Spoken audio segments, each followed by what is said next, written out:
겸손과 기도. 천미 예수님.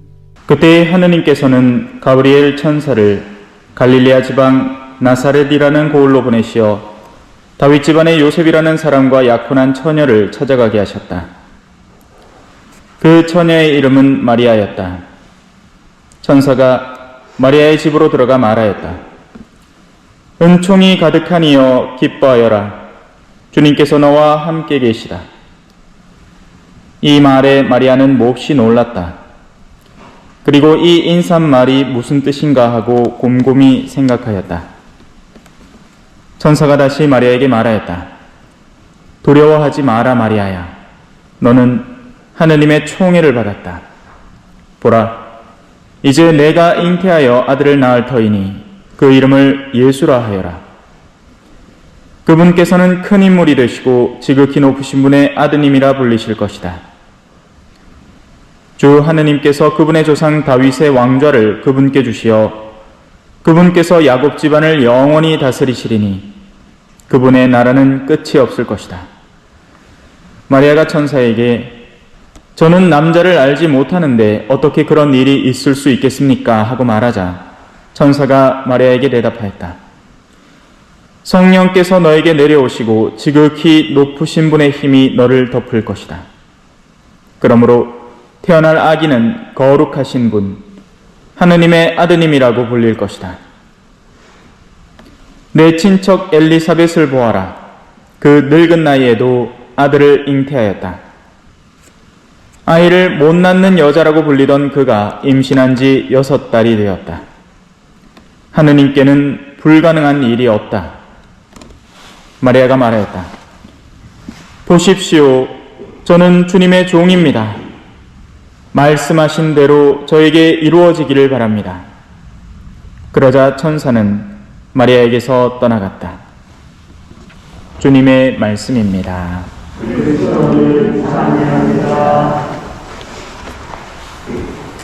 천미 예수님. 오늘 미사 오기 전에 배가 살살이 아프던데 일단 가보자 하고 왔는데 지금 통증이 산통이 이제 왔다 갔다 합니다 지금. 그래, 오늘 강론은 좀 짧게 하고. 자, 오늘 우리가 알아봐야 되는 건 죄라는 주제입니다. 죄.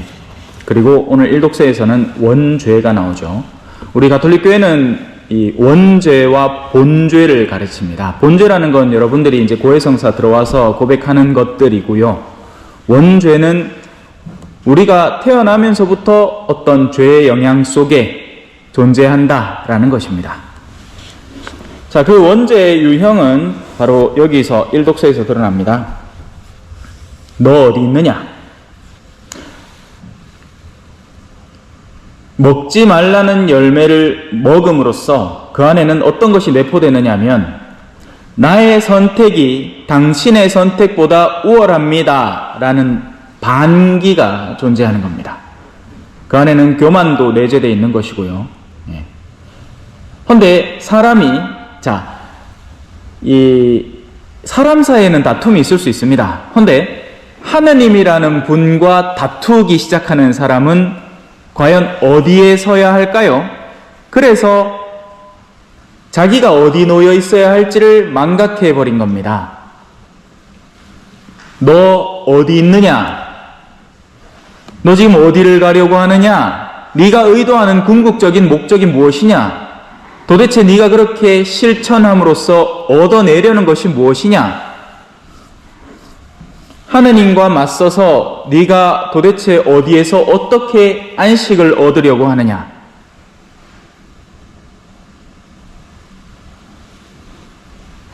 하느님이 설마 아담과 이브 어디 있는지 못 찾겠습니까? 그죠?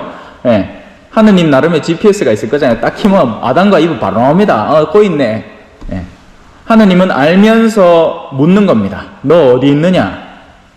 왜냐하면 그 영혼이 방향을 상실했기 때문이죠.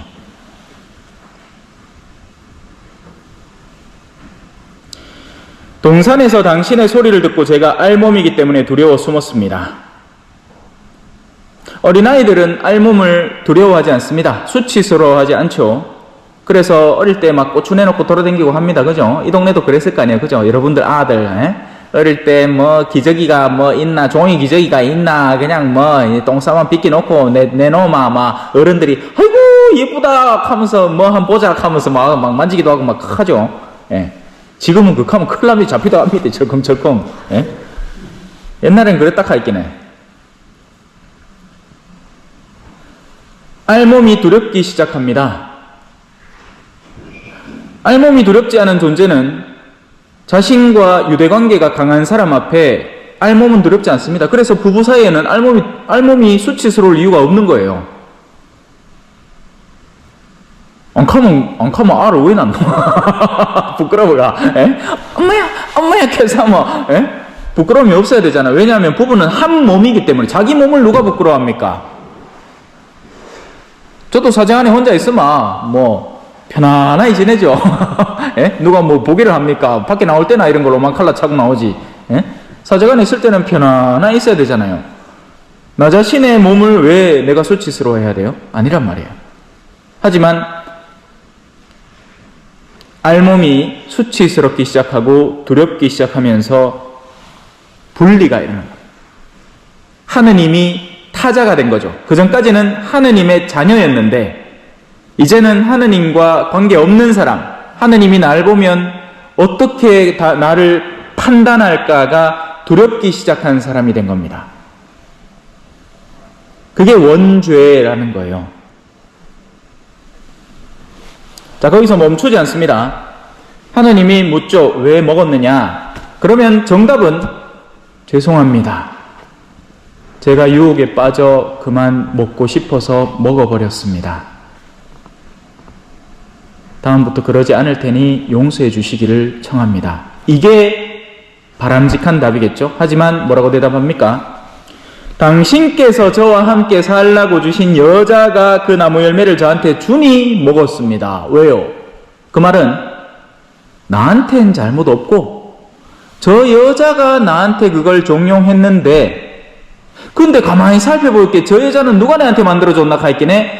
당신이 내한테 만들어줬구만.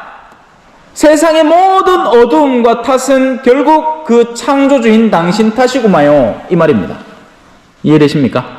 하느님께 탓을 돌리는 사람이 되는 겁니다. 사실 그렇죠. 사람들이 편안할 때는 아이고 좋다 하면서 잘만 지내는데 뭔가 괴로운 일이 시작되면 왜 어머니는 나를 세상에 낳아놓으시가지고 이 고생을 하게 만듭니까? 하고 앉았습니다. 그죠? 일단 1차적으로 어머니 탓.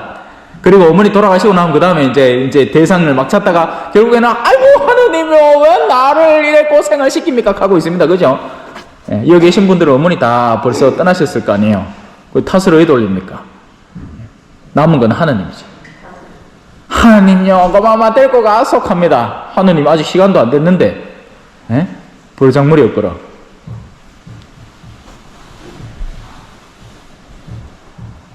이제는 여자에게 묻습니다. 너는 어찌하여? 그 여자는 또 자기 탓이 아니죠.